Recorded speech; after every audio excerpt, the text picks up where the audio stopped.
আজ ড্র করলেই মেয়েদের ফুটবলে আরেক ইতিহাস। গত মাসে বাংলাদেশ নারী জাতীয় ফুটবল দল প্রথমবারের মতো এশিয়ান কাপে খেলার যোগ্যতা অর্জন করেছে। এবার ছোটরাও সেই অপেক্ষায়। আজ বেলা ৩টায় এফসি অনূর্ধ্ব-20 নারী এশিয়ান কাপ বাছাইয়ে র্যাঙ্কিংয়ে দক্ষিণ কোরিয়ার মুখোমুখি হবে বাংলাদেশ। জাতীয় দল পর্যায়ে দুই দেশের র্যাঙ্কিংয়ের পার্থক্য ৮৩। আজ অনূর্ধ্ব-20 দলের ম্যাচে বাংলাদেশ ড্র করতে পারলেই আফ্রিদা সাগরিকারা গড়বেন আরেক ইতিহাস। প্রথমবারের অনূর্ধ্ব-20 এশিয়ান কাপে জায়গা করে নেবে বাংলাদেশ। এশিয়ার ৩৩টি দল নিয়ে বাছাই পর্ব চলছে ৮টি গ্রুপে ভাগ হয়ে। প্রতি গ্রুপের সেরা দল আর সেরা ৩ রানার্স আপ জায়গা করে নেবে আগামী বছর থাইল্যান্ডে অনুষ্ঠিত হতে যাওয়া মূল আসরে।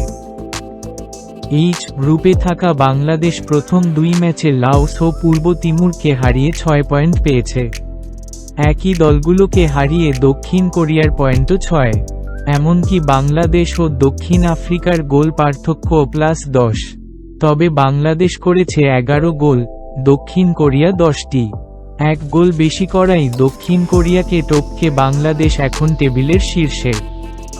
আজকের ম্যাচ ড্র হলে বাংলাদেশ ও কোরিয়া দুই দলই ১টি পয়েন্ট করে পাবে।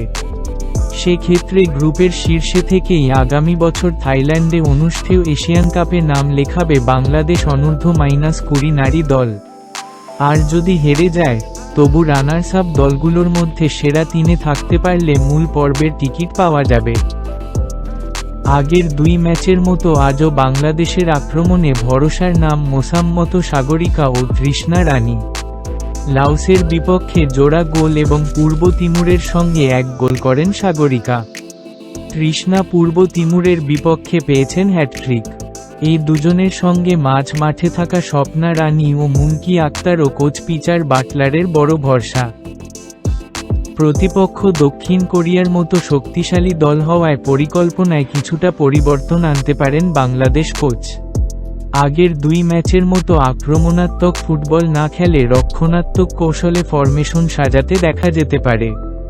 ড্রতে নজর দিয়ে হাইলাইন ডিফেন্সের সম্ভাবনা আছে। এরই মধ্যে ৮ গ্রুপ থেকে ১৪টি দল বিদায় নিয়েছে।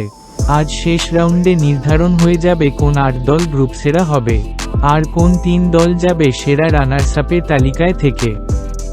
টুর্নামেন্টের প্রথম ম্যাচে লাওসকে ৩-১ গোলে হারানোর পর দ্বিতীয় ম্যাচে পূর্ব তিমুরকে ৮-০ গোলে উড়িয়ে দেয় বাংলাদেশ। ২০২৪ সাল থেকে দারুণ ছন্দে অনূর্ধ্ব-20 নারী ফুটবল দল। গত বছর থেকে এখনও ১ ম্যাচও হারেনি তারা। কদিন আগে এ দলটাই ঘরের মাঠে ৬ ম্যাচের ৬টিতে জিতে সাফ শিরোপা উৎসব করেছে।